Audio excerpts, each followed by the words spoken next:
Imagine watching an ordinary newscast and suddenly seeing something that wasn't supposed to be there. A live broadcast captured a mystery in the skies, and now, not even the media's silence can erase what thousands witnessed. Are you ready to see what they tried to hide? This report was sent to our channel by someone who asked to remain anonymous. The experience you're about to hear changed this person's life forever, and to this day, they struggle to understand what they really witnessed. Before we begin, like and follow the channel so you don't miss the next reports, which, for reasons of national security, could be taken down at any moment. It was an ordinary night.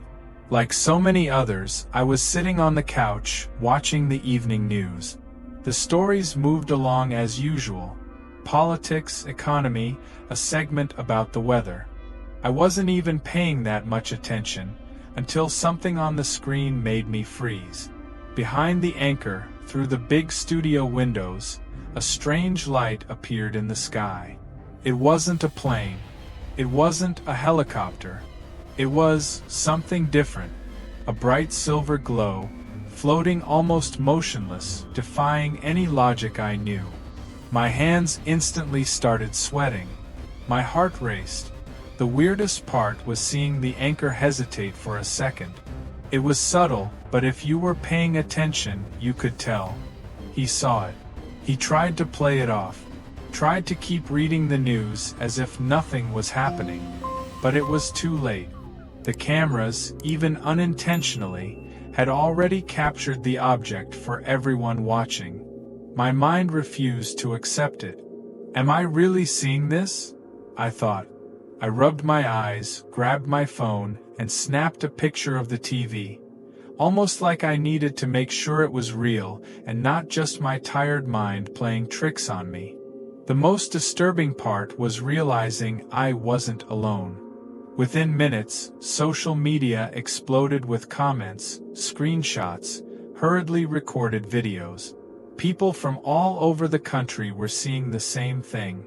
An unidentified object floating in the sky, right in front of millions of witnesses.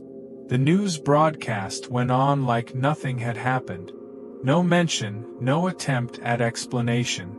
And that just made everything even creepier.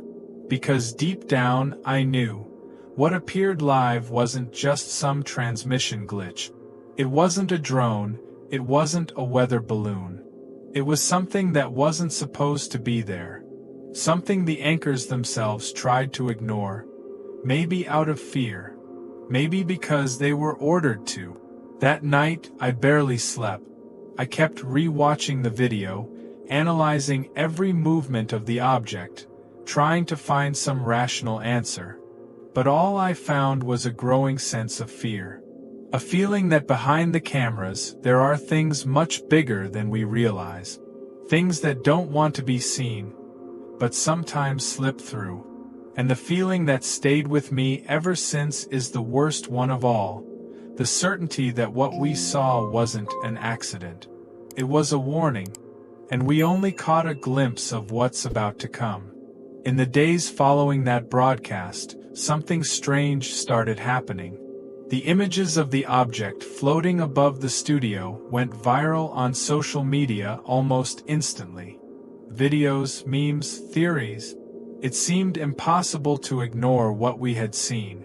But, curiously, all the related posts disappeared just as quickly as they appeared. Broken links, deleted videos, entire profiles taken down without warning.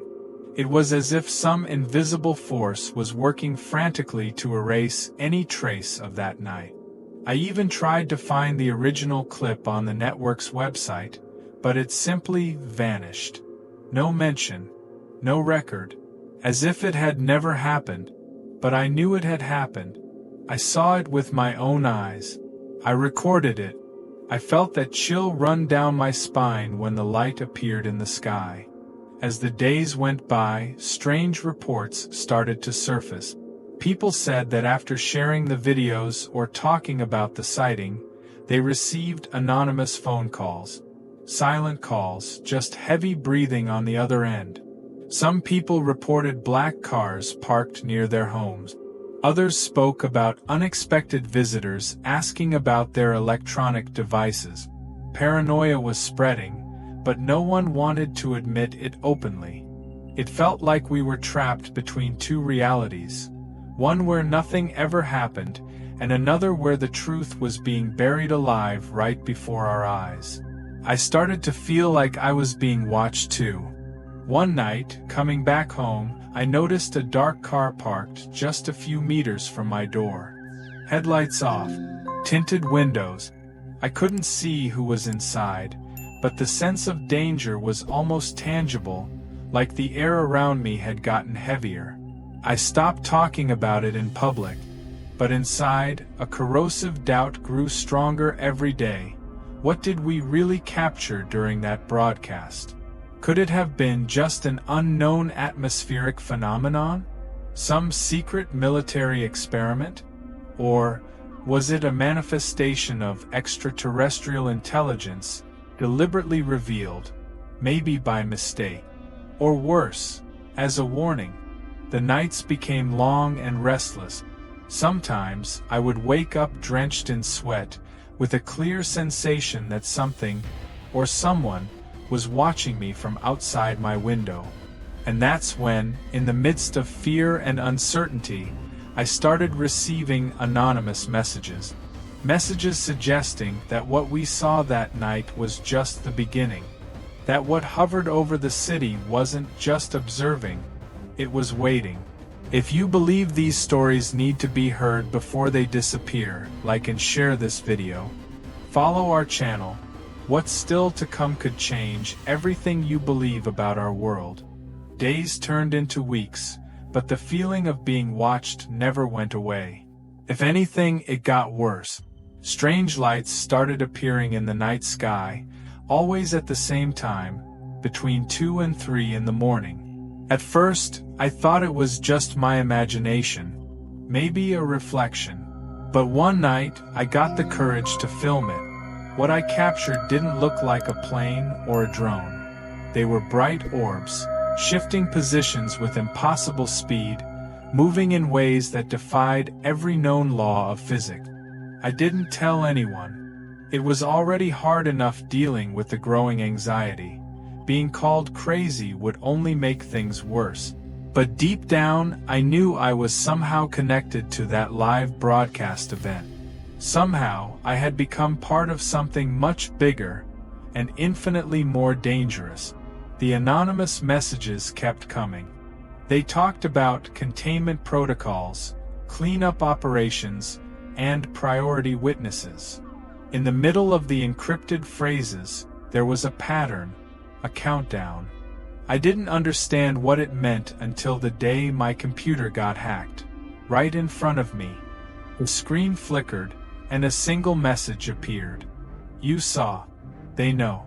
Prepare yourself. My whole body trembled. It felt like the ground had disappeared under my feet. Fear settled in a way that words can't describe. I dropped everything, turned off my phone, deleted my social media. Total isolation. But it didn't help. One night, I woke up to a strange sound. A low humming, like that of a transformer, but coming from inside my own house. The clock read 3:12 a.m. I got up, half dazed, and smelled it in the air, a metallic, almost suffocating odor. When I looked out the window, I saw the light, the same light from the broadcast, hovering over the street, silent, challenging, as if calling me. I don't remember opening the door. I don't remember stepping outside. The next thing I recall is lying on the cold living room floor, the windows wide open, and the clock frozen, stuck at 3:12. I don't know how much time passed. I don't know what happened while I was gone. Since that night, I've lived with the feeling that something inside me has changed, as if a part of my memory was erased or replaced. As if I had seen or experienced something that my mind refuses to process. And even stranger is what happened afterward.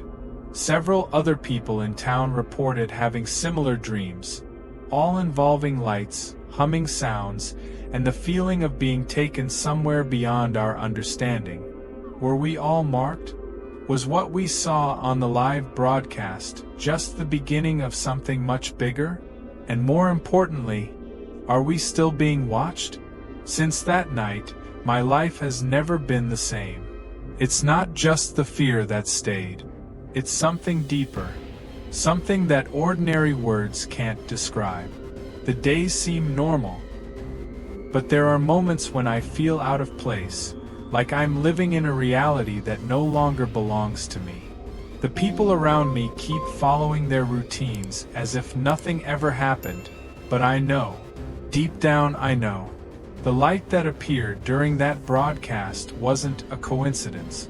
It was a message, and the immediate reaction, the desperate attempt to erase the footage, to silence the witnesses, only proves that someone, somewhere, already knew what was about to happen. I tried to move on. I tried to forget. But forgetting would mean denying what I saw, denying what I felt. Sometimes, in the silence of the early morning hours, I hear the same humming sound, distant, almost imperceptible.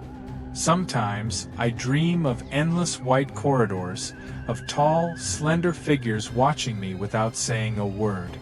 I wake up with my heart racing, drenched in cold sweat, not knowing if it was just a dream or a memory trying to surface. What scares me the most is that, despite all the fear, there's a strange familiarity in those dreams. As if, somehow, I had been there before.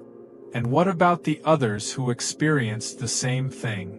The reports match too closely to be a coincidence. The lights, the sound, the lost time. It's as if we are part of a silent experiment. As if we're being prepared for something we still can't comprehend. Maybe that broadcast was the first visible contact, a crack in the veil of secrecy. Or maybe a test, to measure our reactions, to see if we are ready or vulnerable.